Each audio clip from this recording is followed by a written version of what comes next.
So we're joined by uh, former Deputy Secretary of Defense Robert Work, who's currently the owner of Teamwork LLC.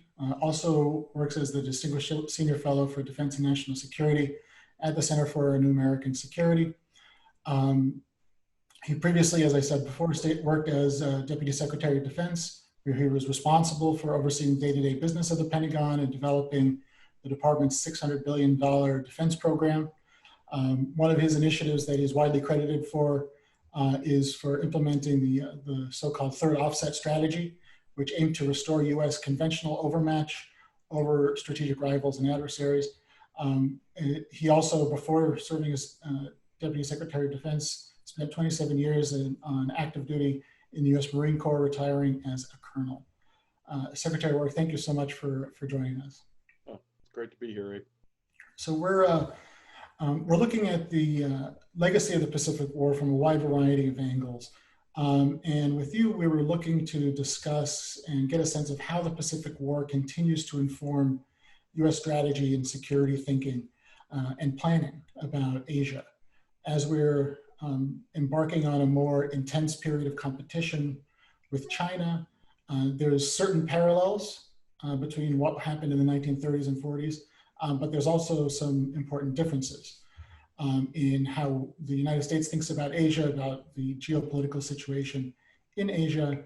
And I'd really like to be able to talk with you today about how the department looks at the Pacific and how that view is informed by its experiences in the 1940s. So first, I was wondering if you could talk a bit about, clearly the technologies have changed. We're much more capable, much more advanced than we were in the 1940s in terms of power projection, but also our adversaries are as well. So perhaps you could talk a bit about technology, since that was a major area of your work in the Pentagon and since. Well, a couple key differences, Abe, as you know. In World War II, Asia was the secondary theater. It wasn't the primary theater. We had a Europe first strategy. And that's completely reversed now in US strategic thinking. Now, the Asia Pacific, Indo Pacific region is considered the primary region of concern because of the rise of China and its potential to really press us and its intent to press us and to become a global superpower essentially equal to the United States. So it's a much different kind of situation in that right now, Asia first is really a part of our defense strategy. The one thing that is absolutely the same is just the Indo-Pacific is a vast theater. It's a maritime theater. A lot of distance between land masses in the Pacific around the Eurasian littoral. And so air power and sea power, just as it was in World War II, is as important today as it was back then. The key difference being, of course, the addition of ballistic missiles, which China uses to a great degree. Instead of seizing islands where it can put land-based air that would contest a US march across the Pacific, it relies primarily on ballistic missiles to create what defense analysts refer to as an anti-access area denial network. Anti-access, it tries to keep US forces out of theater. And if US forces are into theater, then deny them freedom of action. The other thing is the United States was an Asian power in 1941, but we had a base and we had some bases in the Philippines. We did have some presence on mainland China, and we had Guam and Wake and Midway, several islands in the Pacific. But we are much more present robustly in the Asia Pacific region now. We're engaged economically, diplomatically, and militarily. We have a large concentration of naval forces on the island of Japan. We have large concentration of joint forces, heavy ground forces in Korea. And we have naval forces operating throughout the region, most recently two carrier strike groups in the South China Sea. So while there are some parallels, China is a much different competitor than Imperial Japan was. Now, you mentioned the third offset strategy. And one of the things in World War II that I don't think that many people know about is it was called the 90 Division Gamble. And right after Pearl Harbor, the US started to say, how big of an army do we need to fight both Germany and Japan? And when they first started thinking about it, they said, let's assume that the Soviet Union falls. How many army divisions would we need? Divisions being large concentrations of both forces and materiel, the largest unit that we have in our armed forces.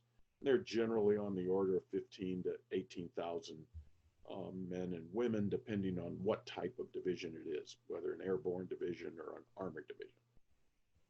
So right after the war, assuming that the Soviet Union might be knocked out, Army planners said we need 213 divisions to confidently win this war. And soon after, they dropped that to 200. So the planning was for 200 divisions and 273 air groups. They called it a heavy-fisted air arm.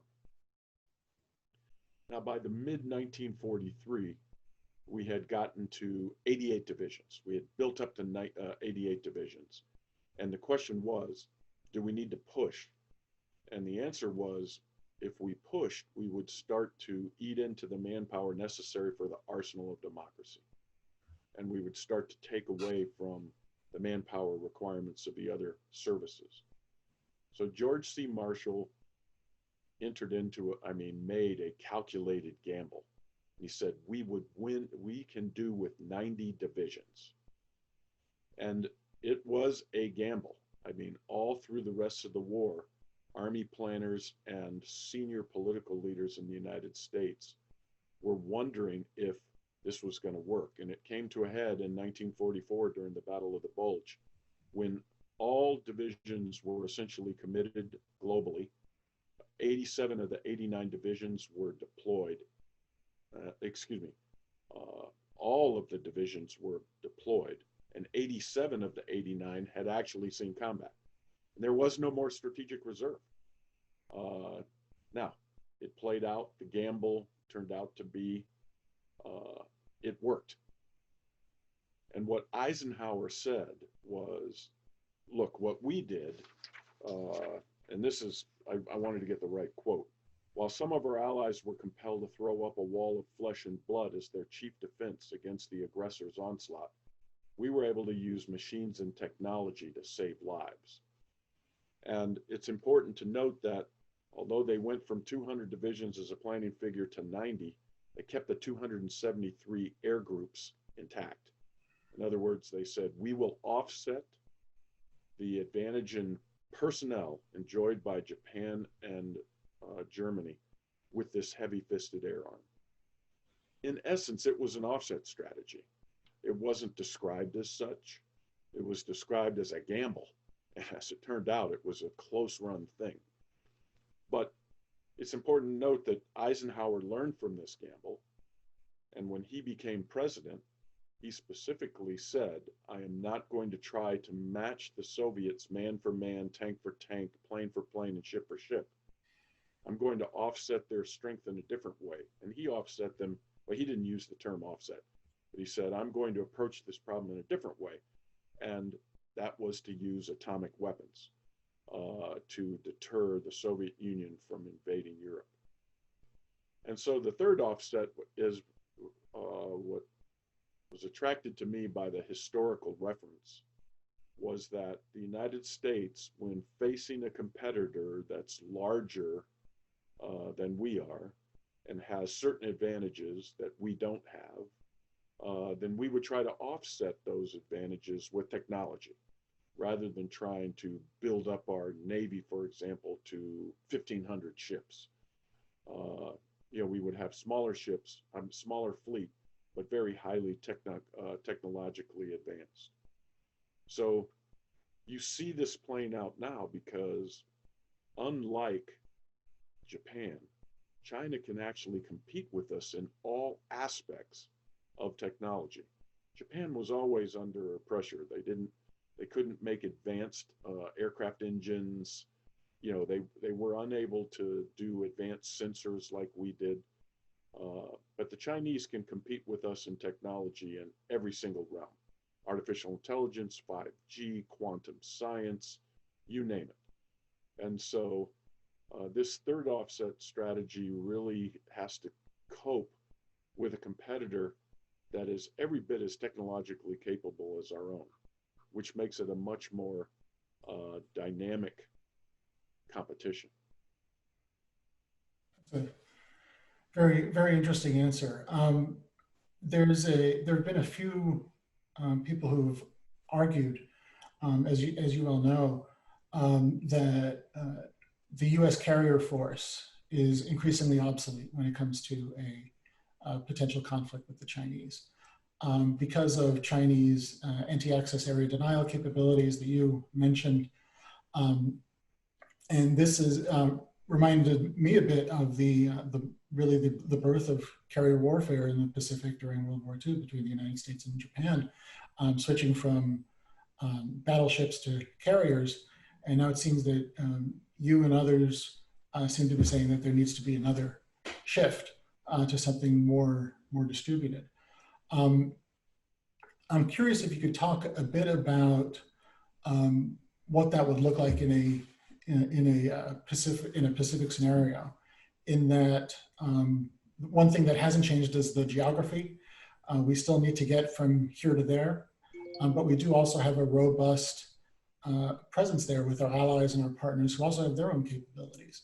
So I'm curious if you talk a bit about what you think this next phase, a more distributed, more distributed capability, less based on these larger platforms like aircraft carriers, what that would look like. As carrier aviation was being developed, land-based aircraft had an inherent advantage in range. They could range far beyond the operational radius of aircraft that were flying off the carrier decks, because they could be much larger, they could be heavier, they could carry much more fuel. So the carrier was always under threat by land-based air attack. Now, the carrier advocates said that's true, but it's extremely difficult because at that time, essentially the primary way to find an aircraft carrier was through scouting, through aviation scouting, where you would send out a aircraft on a particular dog leg and you would just look for the carriers. And it turns out, big ocean, small ship, even though the carrier is a big ship, in terms of oceanic distances, it's a pretty small target. And so the carrier advocates said, we'll always be able to get in. We'll be able to surprise them. And as early as 1929 in the fleet problems, there were instances where the carrier got close enough to bomb the exercise target in the fleet problem. And throughout World War II, that was the basis for our island hopping campaign. We would be trying to take airfields that would threaten our naval advance across the Pacific and create our own airfields, which would help provide air cover over the fleet and provide logistics support. Today it's the same thing. The Chinese outrange our carriers in terms of their ability to strike. Their anti-ship ballistic missiles can reach out as far as Guam. I think 1,500 nautical miles anyway. And their primary shooter, the DF-21, which is an anti-ship ballistic missile, essentially has a range of about 1,000 miles, 800 nautical miles, somewhere right in there. The airplanes that come off the carrier decks only have a range of about, unrefueled range, of about 400 to 600 miles, depending on how they're carrying. So the same thing now today, the Navy advocates of the carriers say, look, we'll be able to dart in, do a raid, and then come back out.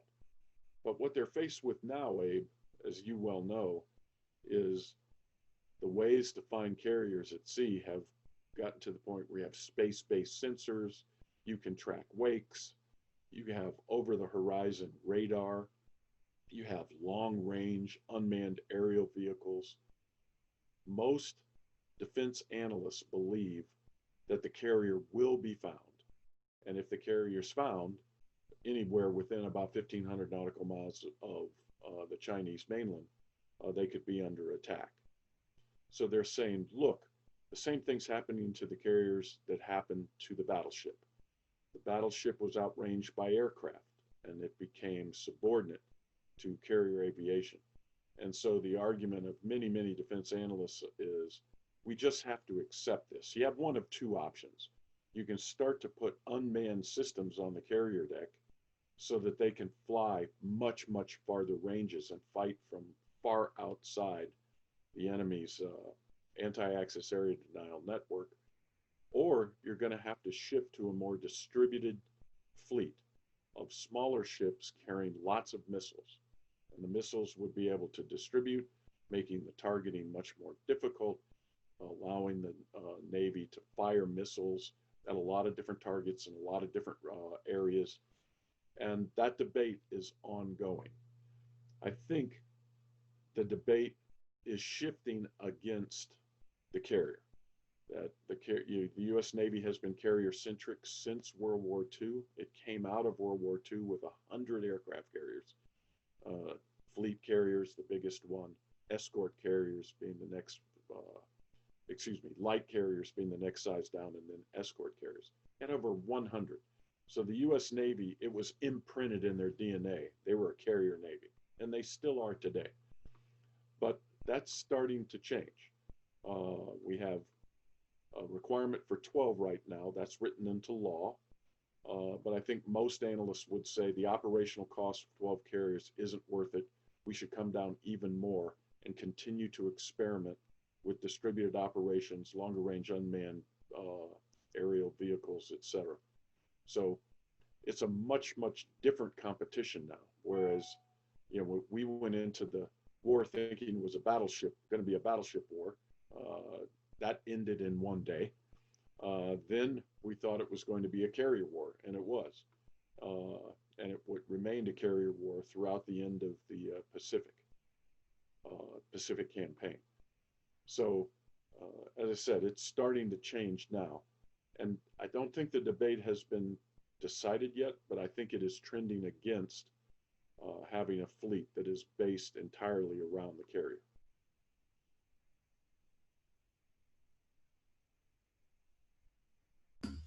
Building off of that, there's a ongoing debate, as you know, about ideas of adjusting U.S. force posture in Asia. That right now we are primarily concentrated in areas fairly close to China, in Japan, Korea, primarily in a relatively small number of large bases. And it's been pointed out that these are vulnerable to ballistic missile attacks, to Chinese capabilities. In fact, the Chinese have often tailored their capabilities in order to obviate those bases.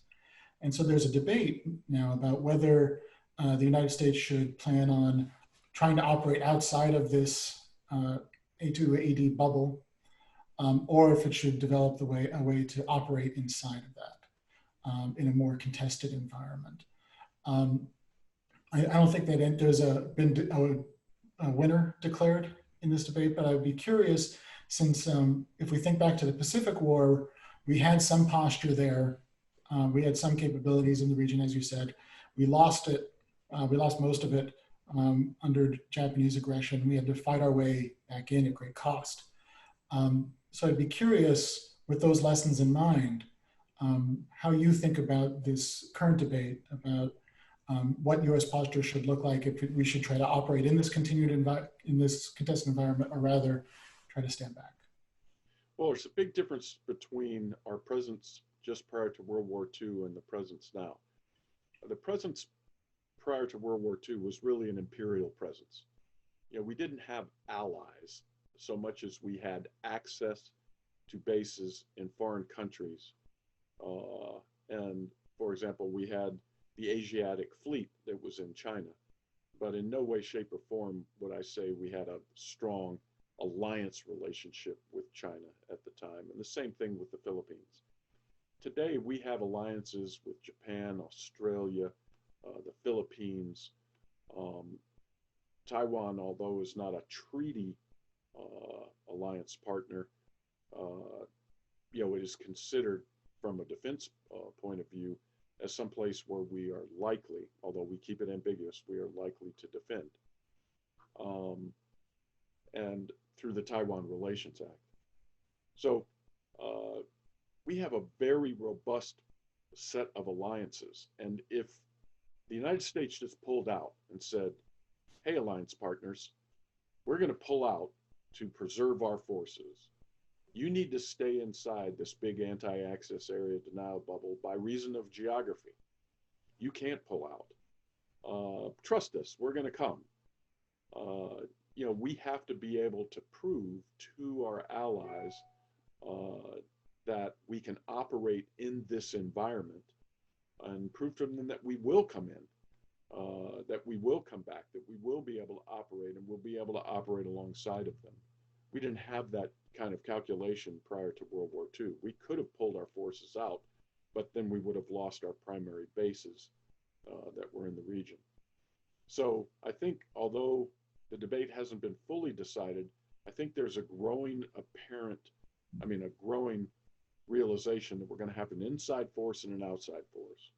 The outside forces being things like long-range bombers, carrier aviation, things like that, that can operate outside the threat rings and can push inside when necessary. And then an inside force that relies on stealth, distributed operations to make targeting very difficult, and numbers, maybe coming back in the form of low-cost, autonomous effectors. So I think there's going to be an inside force and an outside force to complicate Chinese planning.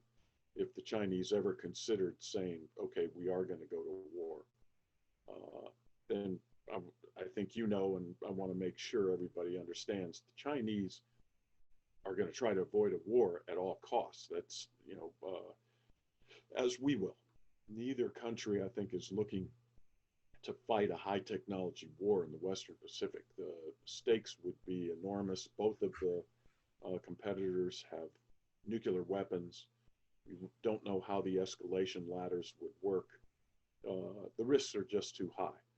So, if we do get into a war, it's likely going to be over a miscalculation, like something in the South China Sea or maybe something in the East China Sea. Although in the East China Sea, as you know, we have declared that an Article 5 trigger. So we have already committed to coming to the help of Japan if the Chinese really pushed hard into the East China Sea and tried to take over the Senkakus.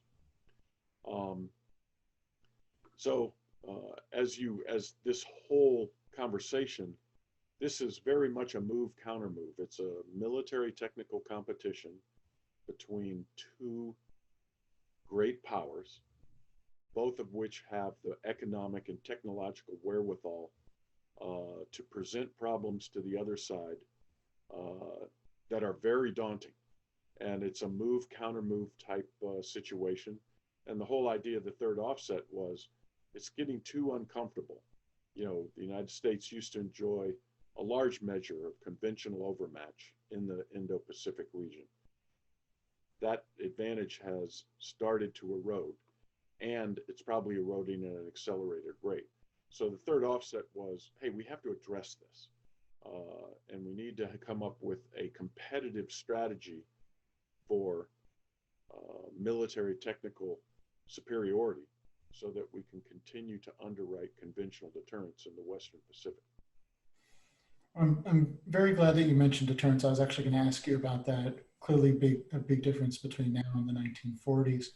And so I'm glad you mentioned that. The last question I wanted to ask you So far, our conversation has been focused on what we as the United States should learn from our experiences in the 1940s and fighting that war as we're thinking about the potential for another major conflict in that theater. I'm curious if you could, for a moment, put yourself in the position of the Chinese and what lessons you think the Chinese should learn from from the Pacific War. Um, not just from not from necessarily from their perspectives and their experiences under Japanese rule part of China during that war, but rather the experiences of the United States and Japan fighting uh, this maritime series of battles. Um, Curious what you think the Chinese should get out of all of this. Yeah, it's a well, from the Chinese perspective, they focused more on Desert Storm than they did on World War II. So they saw what the United States did in Desert Storm. And in essence, Desert Storm was what Revolutionary War theorists call a defining battle or a precursor battle, which kind of shows everybody, hey, the character of war is changing. The nature of war isn't changing, but the character of war isn't changing. And that is that the United States is able to build these big battle networks that can surveil the entire battle space and kind of figure out what's happening relatively quickly and apply effects against on the battlefield uh, through a wide variety of measures, primarily guided munitions, which hit their targets regardless of range. And the Chinese and the Russians, by the way, were shocked at how fast the war progressed and the conventional overmatch demonstrated by the US force. So at that point, I think it kind of displaced World War II and said, well, how are we going to handle this? So the first thing they said is this, they called it informationalized warfare.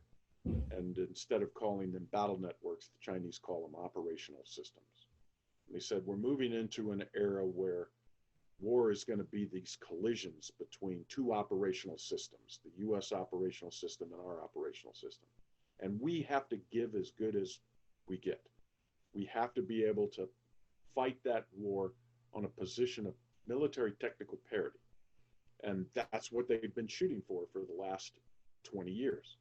And I would say they have achieved rough parity, which is why the United States is saying, whoa, our conventional deterrence is being undermined because if you have a large measure of overmatch, you really cause the other side to say, boy, if I start this war, do I have a chance of winning it?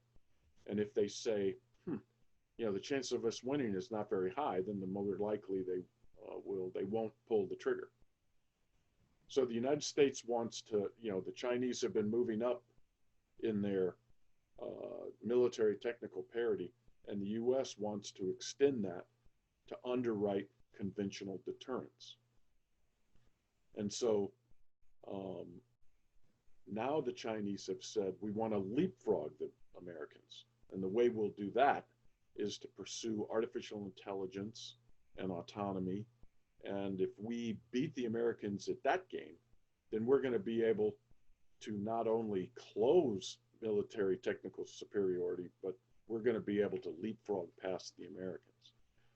So I would say the key thing the Chinese might think about World War II is don't overextend yourself. In other words, don't put a lot of Chinese bases out in the middle of the Pacific to try to contest a U.S. power projection operations.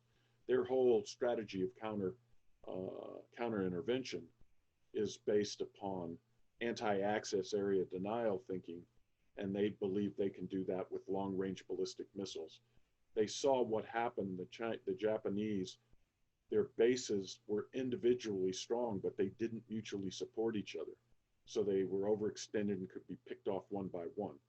So if I'm a Chinese strategist, I'm saying we're not going to make the mistake that the Japanese did and build a whole bunch of bases to contest a westward advance of U.S. battle networks We will make the battle networks come to us, and we'll fight on our own terms and our own territory where we have a lot of advantages.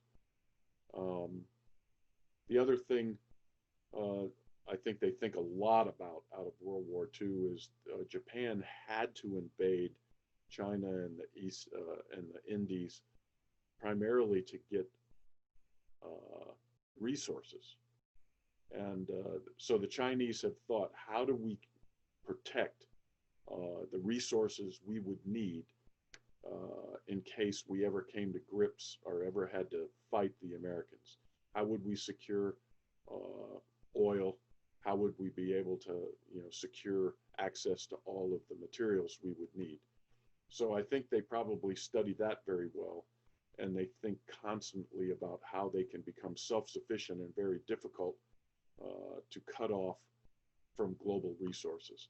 I think the Belt and Road Initiative has part of that in mind, as well as all of the different things that they're doing to secure their oil lines of communications, et cetera, by using pipelines over land rather than,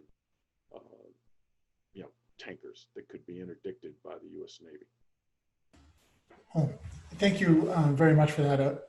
About 5 years ago, I asked the similar question to a Chinese admiral. What lessons do you think China should get out of the Pacific War between the United States and Japan? And he said, to me, the biggest lesson is don't attack the United States. Which I think is a lesson that I'm glad that they took out of that as well. Well, I very much appreciate your willingness to discuss this with us today, Secretary Work. It was a pleasure to serve with you in the Pentagon during the last 2 years of the Obama administration, and very much appreciate your insights today. Well, thanks a lot, Abe. It was a pleasure to be here, and I wish you luck on this project. Great. Thank you very much. All right.